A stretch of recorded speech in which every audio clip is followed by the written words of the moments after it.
Hello student, કેમ છો? બધા મજામાં? ધોરણ 10 ની અંદર બેરોજગારી ટોપિક 17મા ચેપ્ટરનો મોસ્ટ આઈએમપી સવાલ, બેરોજગારીના પ્રકાર અથવા બેરોજગારીના સ્વરૂપ લખો એવો પ્રશ્ન પરીક્ષામાં પૂછાય છે સર. અને આ 4 માર્કનો પ્રશ્ન જે પૂછાય ને અમને બહુ આમ કે ને કે હેરાન પરેશાન કરે છે. અમને સમજાતો નથી કે બેરોજગારી એટલે શું. સૌથી પહેલો શબ્દ બેરોજગારી. બેરોજગારી એટલે કે જે વ્યક્તિ પાસે કામ એટલે કે ધંધો વ્યવસાય ન હોય તેવું, એટલે કે જેની ઉંમર 15 થી 60 વર્ષની ઉંમર હોય, બરાબર.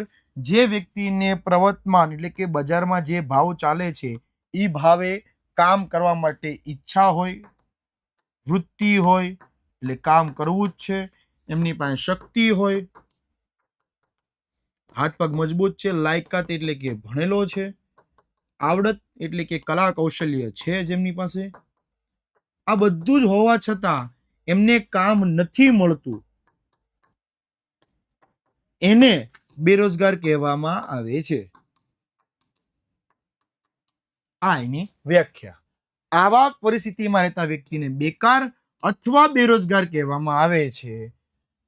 અને આ ઈચ્છા આપણી હોય કે ન હોય, વ્યક્તિને બેકાર ફરજિયાતપણે રહેવું પડશે. કામ ન હોય એટલે વ્યક્તિ બેકાર અથવા બેરોજગાર ગણવામાં આવે છે. તો બેરોજગારીના પ્રકાર શું છે? આ પ્રશ્ન પરીક્ષામાં મોસ્ટ ટાઈમ પૂછાય છે.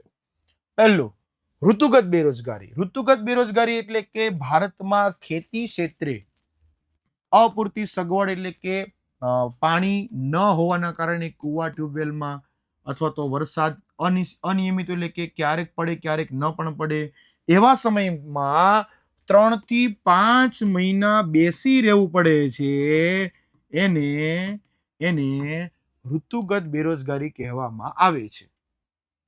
ઋતુના કારણે 8 મહિના કામ મળે ને 4 મહિના કામ ન મળે, 2 સિઝનમાં કામ મળે ને 1 સિઝનમાં કામ ન મળે. રવિ પાક, જાયદ પાક ને ઉનાળો પાક તમારે આવી ગયું એની વાત કરે છે. એટલે 2 સિઝનમાં કામ મળે, 1 સિઝનમાં કામ ન મળે, એને ઋતુગત બેરોજગારી કહેવાય. ઘર્ષણજન્ય બેરોજગારી. જૂની ટેકનોલોજીના કારણે નવી ટેકનોલોજી આવવાથી અમુક સમય માટે જે વ્યક્તિને બેરોજગાર બેસવું પડે છે એને ઘર્ષણજન્ય બેરોજગારી કહેવાય. એટલે કે જે કારીગરને જૂના ટીવી રિપેર કરતા આવડતું હશે પરંતુ નવા ટીવી રિપેર કરતા નહીં આવડતું હોય તો એવા વ્યક્તિને કામ ધંધો વ્યવસાય મળશે નહીં. એટલે આ ટીવી રિપેર કરતા પણ શીખવું પડશે અને આ ટીવી રિપેર કરતા પણ શીખવું પડશે. માળખાગત બેરોજગારી. તો કે ભાઈ સમાજની અંદર રૂઢિ અને પરંપરા છે, હારો રિવાજ અને નિરક્ષરતા પણ છે, એટલે કે ભણતર પણ નથી અને માળખાકીય સુવિધાઓ એટલે રોડ, રસ્તા, બેંક પણ નથી, અને એના કારણે જે બેરોજગારી ઊભી થાય છે એને માળખાગત બેરોજગારી કહેવામાં આવે છે. નંબર 4 એકદમ ઈઝી છે, પ્રચ્છન્ન કે છુપી બેરોજગારી. આમાં એવું કહે છે કે વધારાના શ્રમિકો જે રોકાયેલા છે એવા શ્રમિકો એટલે કે મજૂરોને ઉત્પાદન કાર્યમાંથી એને ખસેડી લેવામાં આવે છે, સાઈડ પર કરી દેવામાં આવે છે, ઉત્પાદન કાર્યમાંથી એકદમ સાઈડ કરી દેવામાં આવે છે, છતાંય ઉત્પાદનમાં કોઈ ફેર પડતો નથી. એનું ઉદાહરણ તમને એક મસ્ત આપી દઉં. ધારો કે અહીંયા એક ખેતર છે, અહીંયા સામું બીજું ખેતર છે, અહીંયા 5 વ્યક્તિ કામ કરે છે, અહીંયા 15 વ્યક્તિ કામ કરે છે. 4 દિવસમાં ખેતર ખેડીને આપી દેશે, અહીંયા પણ 4 દિવસમાં ખેતર ખેડીને આપી દે છે. અહીંયા તમે જો તો 10 ટન ઉત્પાદન કરે છે અને અહીંયા પણ 10 ટન ઉત્પાદન કરે છે. તો ફેરફાર ક્યાં દેખાણો? તમને અહીંયા સંખ્યામાં, મજૂરોની સંખ્યામાં ફેરફાર દેખાણો હશે. અહીંયા 15 છે અને અહીંયા 5 છે, તો વધારાના કેટલા છે? તો કે 10 જણા અને વધારાના છે. 10 જણાને અહીંયાથી કાઢ નાખો. રેડી? તો થઈ ગયા કેટલા? 5. અહીંયા થઈ ગયા 5. અહીંયા 10 ટન, અહીંયા 10 ટન. 4 દિવસ, 4 દિવસ. વધારાના શ્રમિકોને ખસેડી લીધા, છતાં ઉત્પાદન તો એટલું ને એટલું જ રહ્યું છે. રેડી? આને કહેવાય પ્રચ્છન્ન કે છુપી બેરોજગારી. ટૂંકમાં લિસ્ટમાં બતાવે નામ, પણ એ વ્યક્તિ વ્યવસાય ધંધા ઉપર કામ કરતો હોય નહીં. ઔદ્યોગિક બેરોજગારી.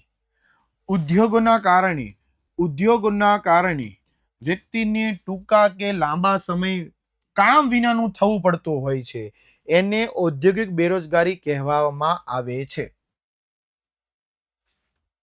નંબર 6 શિક્ષિત બેરોજગારી. જે વ્યક્તિ ઓછામાં ઓછું માધ્યમિક શિક્ષણ એટલે કે 10 પાસ છે પણ છતાં એની પાસે કામ ન હોય એવા વ્યક્તિને શિક્ષિત બેરોજગાર ગણવામાં આવે છે. જે વ્યક્તિ 10 પાસ છે છતાં પણ એને કામ મળતું નથી એવા વ્યક્તિને શિક્ષિત બેરોજગાર ગણવામાં આવે છે. તો બસ આ 6 પ્રકાર છે. એકદમ ઈઝી છે. બધાની શોર્ટકટ ધ્યાન રાખજો તો તમને કોઈ પ્રકારની તકલીફ નહીં પડે. પહેલાની શોર્ટકટ છે 3 થી 5 માસ બેસી રહેવું. બીજાની શોર્ટકટ છે જૂની ટેકનોલોજીના કારણે નવી ટેકનોલોજી. ત્રીજી શોર્ટકટ આપી દઉં કે રૂઢિચુસ્તતા અને પરંપરા.